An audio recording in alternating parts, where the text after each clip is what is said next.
Welcome back to the Medium Cool Show. Today we're going to be discussing some New Wave German cinema. We've talked about some New Wave German cinema on the channel before. We talked about Rainer Werner Fassbinder.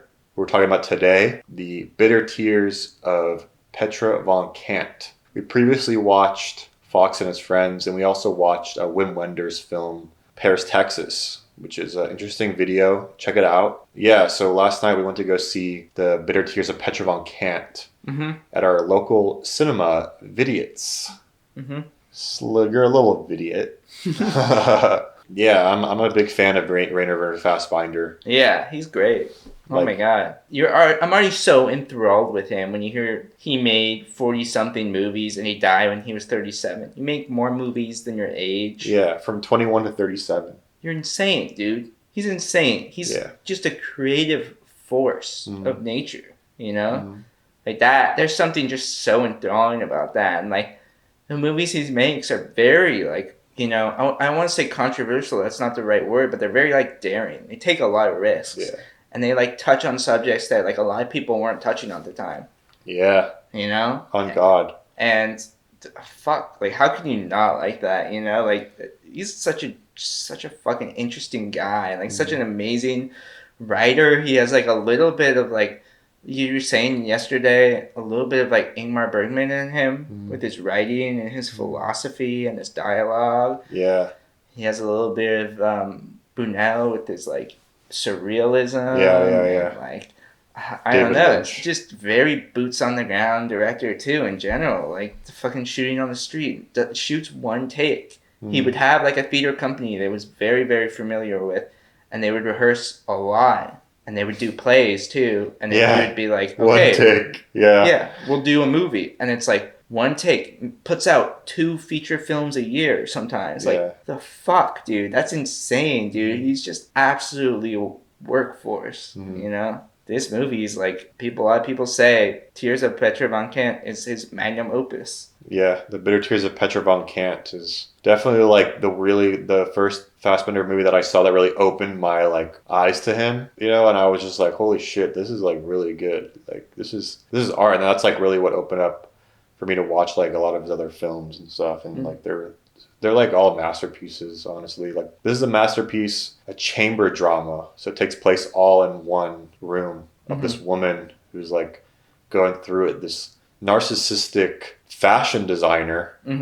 And where are they in the movie? Are they in Berlin? Yeah, they're in Germany. It's like a play, you know, it takes place in like 4 acts. The same like set. Yeah, same set. Each act plays out in real time, and I guess the cinematic function of the edits is really like, it's really all in real time, like all the shots and like the edits and shit, and like the dolly like across the bed or something, like exactly, tracking shots, like because and it was just, you know, it takes place in like 4 acts, and like every act is like takes place a little, maybe a couple months down the line or something, and then there's like a new interaction with like a new character, and then like they get introduced. Basically, she is obviously like a really lonely person. Her marriage didn't work out. She's a little older. She's like 35. But she's very like, the beginning of the movie, she's lonely, but she's like, it's definitely like hidden. It's like deep seated, you know? Because when the movie starts, like you buy into her bullshit, like her narcissism, like comes out instantly, and you're like, you buy into this. Like she's very clever.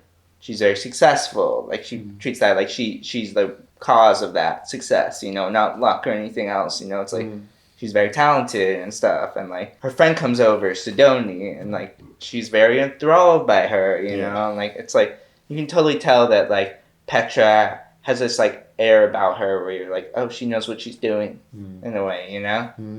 But then you kind of like, as the story unfolds, you realize how sad she is, like how sad her life is, and like how fragile her ego actually is, you know? Yeah, 30-minute acts in this movie. You know, it's 2 hours, 30 minutes each act, and she like goes from like, she has a different costume and different hair every act, you know? And in the beginning, like when she first, like you see her, she looks really like ugly.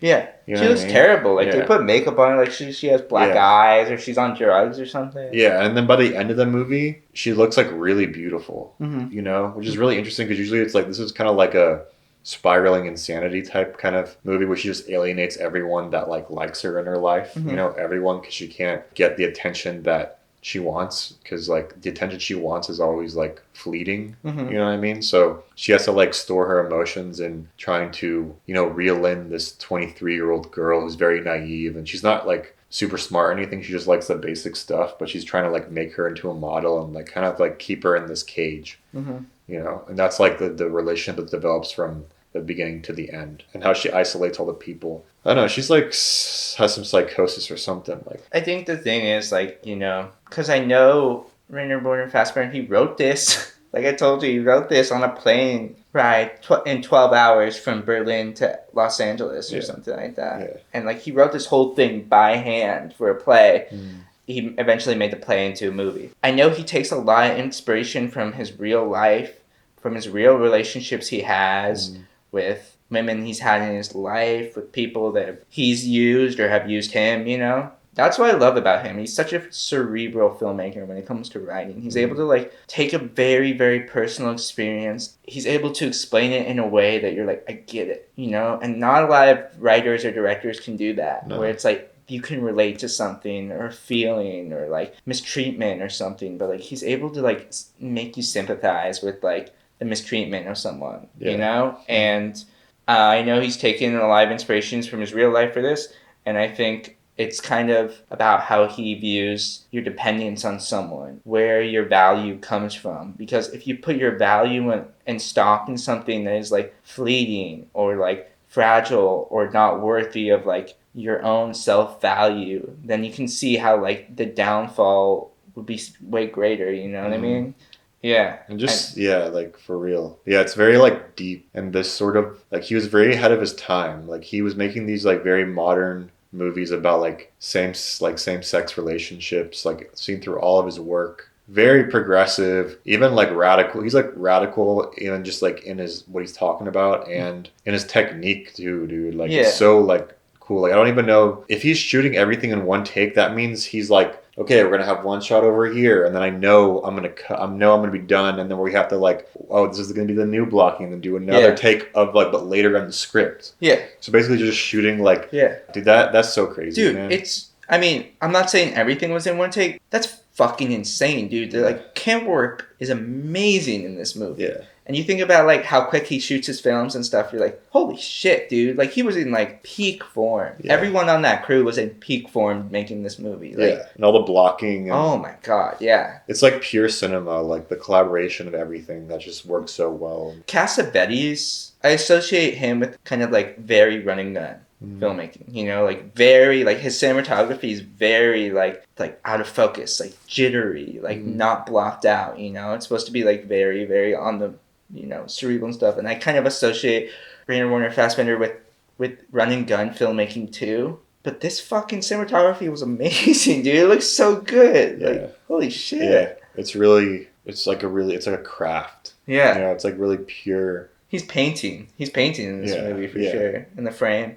Yeah, and it has that flair to it. Like it has it's like a Bergman movie, but it has like this like flair to it. It's like this twist on like it's like his own like cinema, like auteur. Yeah, auteur. Definitely. You know, there's always just some social stuff like all the commentary just like interjected in there, like very like subtly, like, you know, they're talking about like it's very like high and low as well, like with upper class and like lower class, and that's all in there, and just them even talking about like World War II and shit, like the repercussions of that, and just very like of the time, during the time. Yeah. You know? Yeah. Like that, he was making movies about like, okay, this is like what's going on right now in this time. You know? Yeah. That's like so sick, dude. Yeah. Dude, the relationship that Petra has with her maid, is it Miranda or something like that? That's so good too. Where it's like, she's such a bitch to the maid. Like so mean to the maid and like demanding and snapping and stuff. And then eventually at the end, it's like, she's like, no,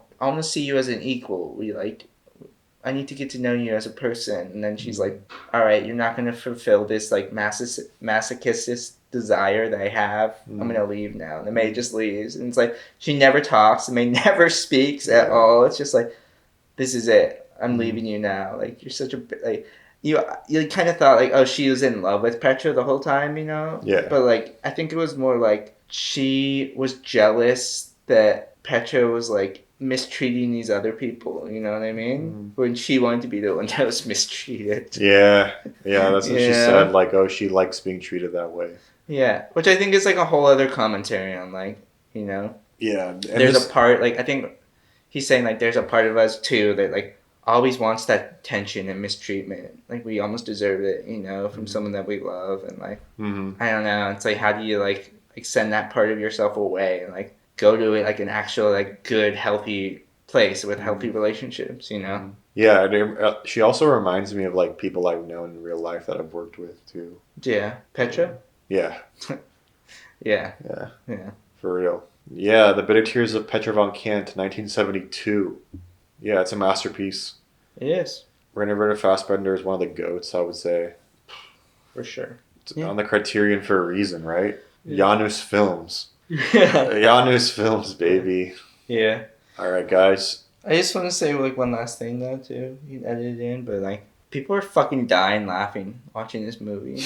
And it's like not that funny of a movie. Like it's a No. great movie, don't get me wrong, but it's like they're funny moments. It's not like a comedy. Yeah, they're just like laughing at like what they don't understand is like a German film. Yeah. Like they're laughing at things they think are silly, but like I don't know if they were like meant to be silly because they think that like someone else's culture is like funny because they think it's silly, but really I think it's just like a German cultural miscommunication of the humor, and they're like laughing at stuff that's like not really that funny. I just feel like the like LA cinephile crowd is like whenever they go to the New Bev or Rio or like Vidiots or something, they're always like, this movie's the funniest fucking movie ever, and I gotta let everyone know how funny I think it is. And I get it. So annoying. Shut up.